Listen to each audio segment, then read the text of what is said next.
Shalom tout le monde, bienvenue dans cette nouvelle vidéo. Aujourd'hui, on va parler ici de l'iPhone 16. Il est enfin officiel, il est flashy, mais est-ce vraiment le smartphone que vous attendiez? Vous allez voir 5 raisons qui pourraient vous pousser à réfléchir avant de craquer. Et attention, on va rentrer dans les détails techniques, donc accrochez-vous. Mais avant, un mot de notre partenaire du jour. La promotion Samsung Blue Tag est de retour. Avec la promotion Blue Tag, bénéficiez jusqu'à 30% de réduction sur vos mobiles préférés des séries A et S. Ne manquez pas cette offre. Rendez-vous dans n'importe quelle boutique Samsung pour obtenir un appareil Samsung dès maintenant et profiter de la réduction. Cette promotion est valable jusqu'au 21 septembre 2024. Il ne vous reste plus que quelques jours pour en profiter. Alors, la première raison, c'est le manque d'innovation. Oui, l'iPhone 16 a quelques nouvelles fonctionnalités, mais soyons honnêtes, c'est plus une évolution qu'une révolution. Vous attendez peut-être une refonte complète, mais ici, le design reste presque le même. Apple nous a habitués à des changements plus marquants.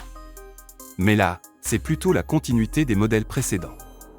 Si vous avez déjà un iPhone récent, le gap peut paraître minime. Alors, est-ce que ça vaut vraiment l'investissement? Ensuite, la deuxième raison, parlons du fameux USB Type C. On l'attendait depuis des années et enfin, Apple l'a fait. Mais, il y a un hic. Ce port est limité à la norme USB 2.0 sur les modèles de base. En gros, les vitesses de transfert restent similaires à celles de l'ancien Lightning. Pas top, non? Quand on compare avec des smartphones concurrents qui proposent des ports USB 3.0 ou même 3.1, c'est clairement un point faible pour l'iPhone 16. Vous vouliez des transferts ultra rapides? Vous allez devoir revoir vos attentes. La troisième raison est un autre aspect qui pourrait en décevoir plus d'un, l'écran. Le 60 Hz, c'est bien, mais en 2024, pas vraiment.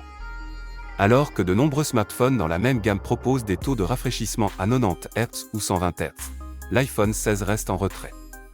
Pour ceux qui jouent beaucoup ou qui aiment la fluidité dans les animations, ce détail fait une grosse différence. On aurait aimé voir Apple pousser un peu plus loin cette fois-ci. Mais non. Vous êtes encore coincé avec 60 Hz. Vous vivez en Europe? Alors cette quatrième raison va vous intéresser. Certaines fonctionnalités de Apple Intelligence ne sont tout simplement pas disponibles ici à cause des régulations locales.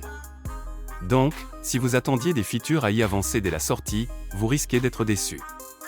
Cela pourrait vraiment affecter l'expérience des utilisateurs européens, surtout ceux qui attendaient d'exploiter pleinement le potentiel de cet appareil dès le jour 1. Enfin, la cinquième raison, et peut-être la plus importante, l'iPhone 15 Pro. Oui, il est toujours là, et franchement, il est toujours super performant. Si vous avez déjà ce modèle, les différences entre le 15 et le 16 sont si minimes que ça ne justifie pas vraiment de passer à la nouvelle génération. Les deux appareils se ressemblent tellement que la question se pose, pourquoi changer si le modèle précédent fait encore très bien le job? C'est un point à vraiment considérer si vous cherchez un vrai saut technologique. Avant de finir, la promotion Samsung Blue Tag est de retour. Avec la promotion Blue Tag, bénéficiez jusqu'à 30% de réduction sur vos mobiles préférés des séries A et S jusqu'au 21 septembre 2024. Alors voilà, 5 raisons de reconsidérer l'achat de l'iPhone 16. Oui, c'est un super téléphone, mais à ce prix, on s'attendait à un peu plus. Qu'en pensez-vous? Allez-vous passer à l'iPhone 16 ou rester sur un modèle précédent? Faites-le moi savoir dans les commentaires.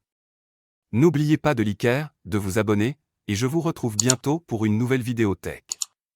Que Dieu vous bénisse et vous garde, bonne semaine à vous, shalom.